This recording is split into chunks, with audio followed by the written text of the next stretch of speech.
Tidak seperti sebelumnya dan sedikit berbeda, kali ini sebuah film pendek dari Omnibus bertajuk VHS 2 menjadi pilihan untuk saya bahas. Tapi jangan salah sayang, film pendek bukan sembarang film pendek. Tetap ngeri dan tak main-main brutalnya. Biar semangat dan gak jadi lembek, channel ini butuh subscribe dan sawernya. Gitu mas, mbak. Yuk, mari. Semua ini hanya sementara belaka. Sebuah tim reporter yang beranggotakan Malik, Lena, Adam, dan Joni sedang bertugas untuk menginterview seorang narasumber di sebuah kafe. Namun bukan tugas sembarangan, karena ternyata narasumber yang harus mereka gali informasinya itu adalah seorang pemimpin sebuah perkumpulan eksekutif bernama Pintu Sorga yang memiliki konsep ketuhanan dan peribadatan yang tidak biasa dan menyebabkan kontroversi di tengah masyarakat. Sosok pemimpin sekte tersebut dikenal dengan sebutan Bapak. Si Bapak adalah seorang yang sangat misterius. Ia tak membiarkan orang lain dengan mudah mengetahui informasi tentang kelompok yang dipimpinnya. Meski Malik terlihat semakin tertarik untuk menggali informasi dan meminta izin untuk melanjutkan sesi interview lebih mendalam di kediaman kelompok Pintu Surga, nyatanya permintaan itu pun ditolak mentah-mentah oleh si Bapak yang tidak ingin orang asing memasuki dan mengganggu wilayah privasi kelompoknya. Akan tetapi komitmen kuat si Bapak pun runtuh kurang dari semenit setelah si Bapak memperhatikan dan akhirnya salah fokus terhadap Lena yang membujuk dengan lembut serta memohon agar timnya diizinkan untuk mengetahui lebih jauh tentang perkumpulan Pintu Surga itu. Nggak terlalu dekat.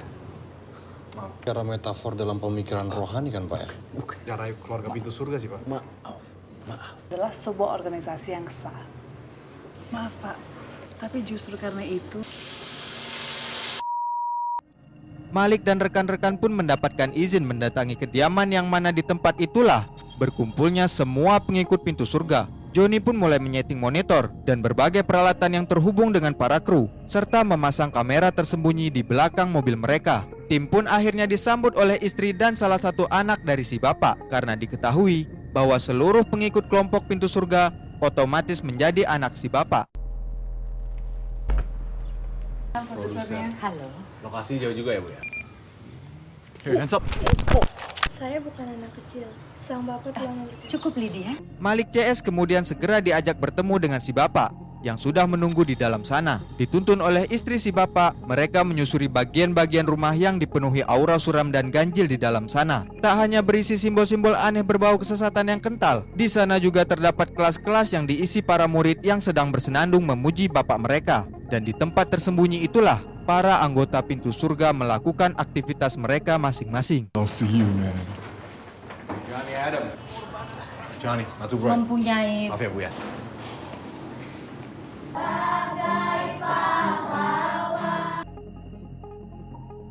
Setelah melakukan persiapan, sesi interview pun akan segera dimulai. Akan tetapi,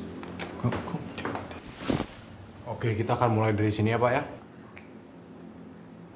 Pertama-tama saya mau nanyain kenapa mendadak Lena merasa mual dan meminta izin untuk ke toilet. Interview di tempat yang cukup menegangkan itu pun terhenti sejenak. Adam yang khawatir dengan Lena akhirnya memutuskan untuk menyusulnya. Si Bapak yang nampaknya tak punya banyak waktu dan seakan diburu oleh sesuatu pun menyuruh Malik untuk segera melanjutkan interviewnya. Malik pun mulai dengan hal yang paling banyak dipertanyakan masyarakat luas yang menentang kepercayaan si Bapak, terutama tentang pengikut Pintu Surga yang bahkan masih anak-anak. Maksud Anda? Pertanyaan yang mungkin ada di benak banyak orang. Sementara di luar, Lena penasaran dengan para anak-anak di kelas yang ditinggalkan oleh guru mereka. Lena yang berusaha menyapa pun dikagetkan oleh kedatangan istri si Bapak. Istri si Bapak mengatakan, mereka cantik bukan? Tapi tidak secantik milikmu. Apa maksudnya? Lena yang tak mengerti dan merasa aneh dengan wanita itu karena berusaha mendekat, akhirnya langsung meninggalkan ruangan tersebut. Karena untunglah Adam segera datang. tapi tidak secantik milikmu. Kembali pada ruangan interview, si Bapak tengah menjelaskan tujuannya adalah menuju ke surga. Dan untuk ke sana, mereka harus suci. Dan karena itulah, para pengikut harus merelakan anak istri mereka untuk dalam tanda kutip dicuci oleh si Bapak dari kekotoran dunia. Tentu saja masyarakat normal seperti Malik menganggap hal-hal tersirat yang dikatakan si Bapak adalah perbuatan bejat dan ilegal. Namun si Bapak yang sangat percaya diri dengan apa yang ia percaya pun terus-terusan berceramah bahwa ia telah mempersiapkan mereka semua untuk berada di barisan terdepan karena dunia ini hanya sementara dan dialah pemegang kunci menuju pada keabadian yang ada di depan biji matanya. Mereka berada di barisan terdepan untuk merasakan. Untuk saya cuci. Saya yang pembuka kunci surga itu. Namun akhirnya bualan kesesatan yang tengah berapi-api itu pun harus terhenti karena tiba-tiba baterai kamera hampir habis, yang mengharuskan Malik mengambilnya di mobil dan meninggalkan Johnny dengan si bapak di dalam ruangan.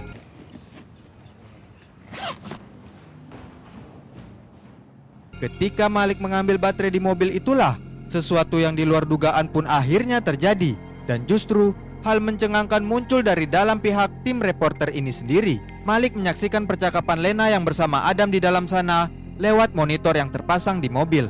Ternyata mual-mual yang Lena alami dikarenakan ia sedang hamil, namun bukan anak yang dihasilkan dari buah cintanya dengan Malik yang ternyata pasangan Lena, melainkan itu adalah anak dari hubungan gelapnya dengan Adam. Adam pun panik mendengarnya, namun tiba-tiba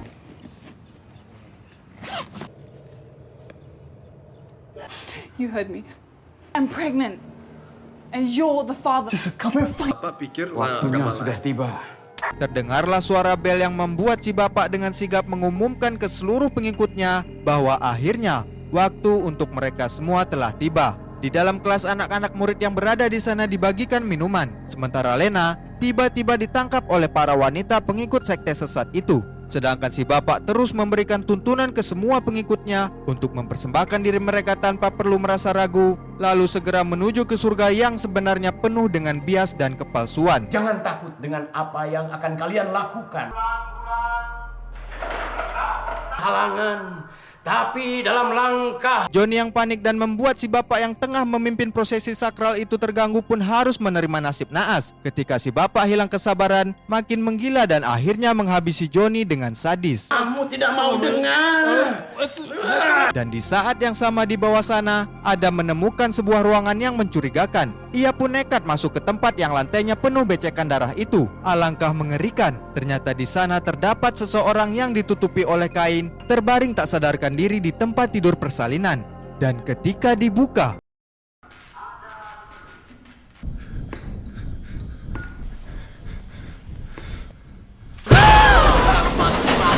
wanita itu pun mengejutkan Adam dengan keadaan yang sudah tidak karuan di bagian perutnya. Dan akhirnya satu persatu dari jemaat cuci otak itu pun tewas sia-sia, menggadaikan diri mereka demi kebahagiaan yang penuh dengan omong kosong. Begitu pula dengan Malik, ia bernasib sial karena telah menyaksikan langsung ritual gila itu dan secara tak sengaja menghabisi salah seorang pengikut sesat yang ingin menyerangnya. Namun akhirnya Malik pun berhasil tertangkap oleh pengikut si bapak yang masih hidup. Dan sungguh malang, perjalanan Malik pun harus terhenti di tempat laknat itu dengan cara yang sangat mengerikan. Yang kejadian brutal itu disaksikan langsung oleh Adam yang tak bisa berbuat apa-apa. Berikan dirimu kepada Tuhan kita.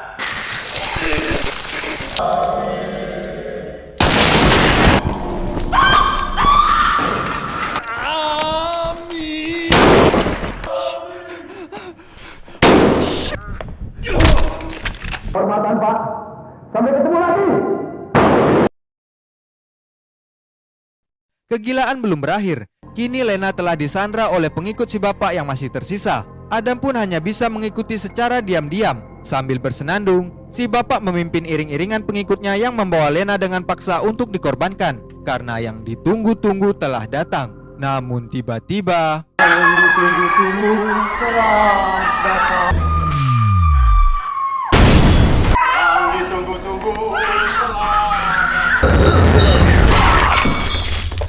si bapak pun berakhir tak serupa manusia lagi dan berhamburan kemana-mana. Adam lalu memberanikan diri dan menyelamatkan Lena yang masih ditahan. Namun semua benar-benar sudah terlambat. Lena yang kini terbaring sudah tak bisa diajak berlari. Perutnya telah tersegel semacam sigil. Rupanya inilah alasan si bapak mengizinkan mereka meliput. Ia tertarik dengan Lena untuk dijadikan wadah bagi sesosok iblis dan menyambut lahirnya anak haram peradaban ke dunia yang akan keluar dari perut Lena.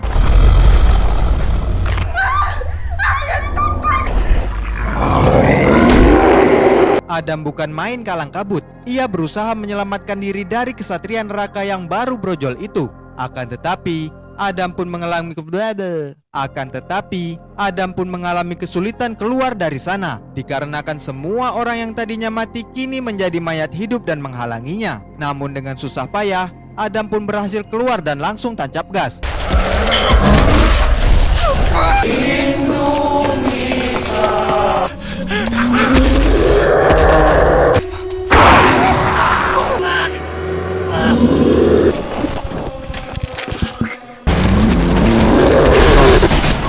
Si iblis terlalu unggul dalam kecepatan dan kekuatan. Mobil pun terbalik. Dengan sisa-sisa nyawanya, Adam yang kini sudah basah dengan warna merah berusaha keluar dari mobil. Sementara dari atas mobil yang terbalik itu, takdir seakan sudah siap menyambut Adam. Dengan nafas yang panas dari neraka, sang iblis pun akhirnya menyapa Adam dengan panggilan Papa.